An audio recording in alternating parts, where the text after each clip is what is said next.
Magandang araw mga kaibigan. Gusto kong magbigay ng reaksyon tungkol sa mga pahayag ni Speaker Martin Romualdez na parang nga bang nagmamakaawa siya kay BP Sara, na nagmamakaawa na sige na, magkaisa na tayo. Pakita natin sa ating taong bayan na ang mga leaders nila ay nagtutulungan. Please lang. Okay. Tungkol po ito sa pronouncement ni BP Sara na hindi siya mag-attend sa SONA. Okay.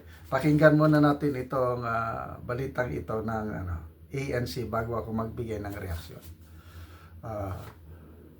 Ayaw daw mag-attend hindi mag-attend si BP Sara kasi baka bombahin ang SONA at mamamatay ang top officials. Siya na yung designated survivor. Siya na daw ang magpresidente.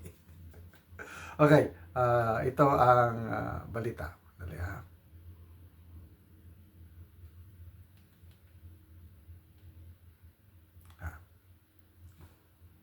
Now, Speaker Martin Romualdez believes it is Duterte's prerogative not to attend the SONA, but Filipinos deserve to see their leaders united and focused on their welfare. He calls the SONA a crucial moment for officials to put a united front and address the challenges the country is facing.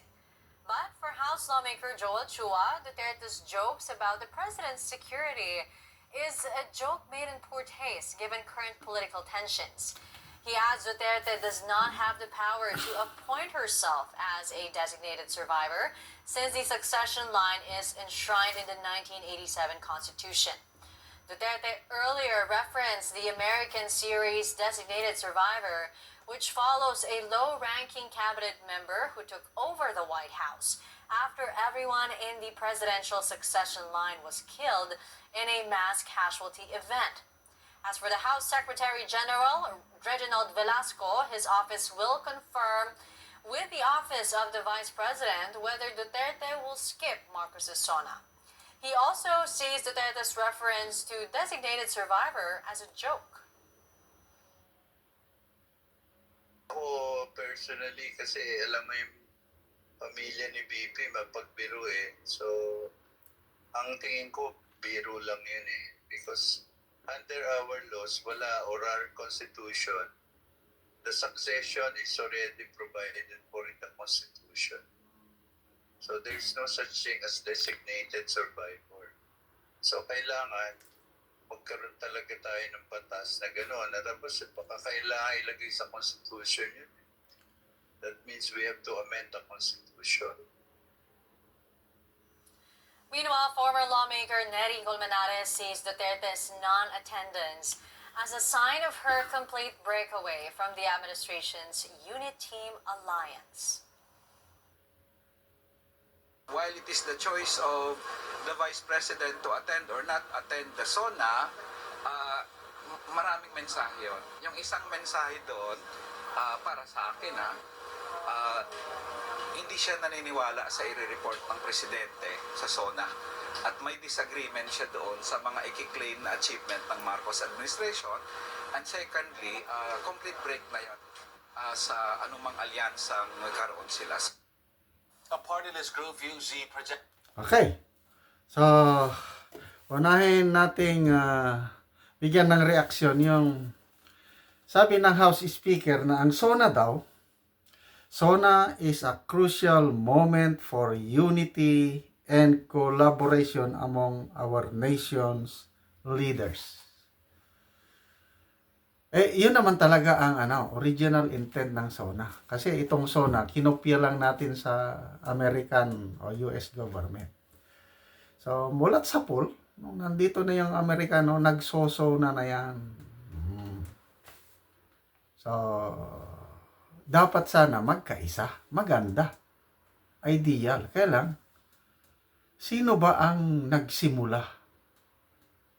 Bakit nawalan ng gana si BP Sara na makipagtulungan sa gobyernong ito?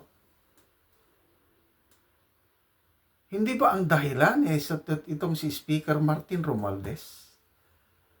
Bakit nagalit si BP Sara Bakit siya tinawag na tambaluslos? Ang ganda-ganda ng samahan nung una. Ang ganda na ng buwelo ng ating bansa. Talagang nagkakaisa.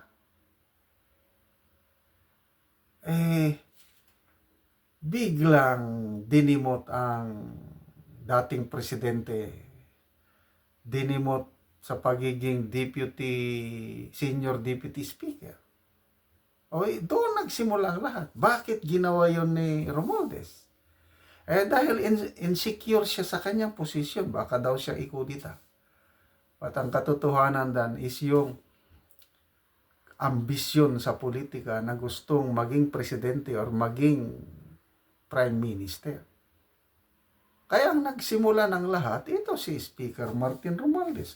So ngayon, mananawagan pa siya na dapat magkaisa tayo. Sabi niya, it is a time to reflect on our progress, address challenges, and outline our vision for the future. Again, tama sana. Kailang after 2 years, paniniwalaan pa ba natin yung ire-report ng Pangulo? Kaya tama yun si ex-congressman Colmenares. Yung sabi niya hindi na naniniwala si BP Sara sa ire-report ng presidente. Ako rin, hindi na ako maniniwala. Poros ano lang yan, pagpapasikat lang. Anong mga ibibida? Bumaba na po ang presyo ng bigas. Malapit na matupad yung pangako na 20 pesos per kilong bigas. Ngayon, nagbibenta na tayo ng 29 pesos per kilo na bigas. Siguraduhin ko. Yan ang i-report ng presidente. Anong klaseng bigas? Laon. Tapos, ano yun? Dahil ba sa galing ng administrasyong ito, kaya napababa ang presyo? Hindi ba yon subsidy? Para kang ginigisa sa sarili mong mantika. Kasi pera pa rin ng taong bayan yon. Dinagdag lang, sinubsidize para makabenta ng 29 para maging pogi ang administrasyong ito. Ibibida na naman ang kadiwa na guerrilla. Saka lang parang kabuti, saka lang tutubo ang kadiwa pag malapit ang SONA. Ano lang ang i-report yan eh. Bibida ang bagong Pilipinas na ito na, bagong pag-asa, bagong pagbabago. Anong pagbabago? Pagbabago o panggagago? Yan na.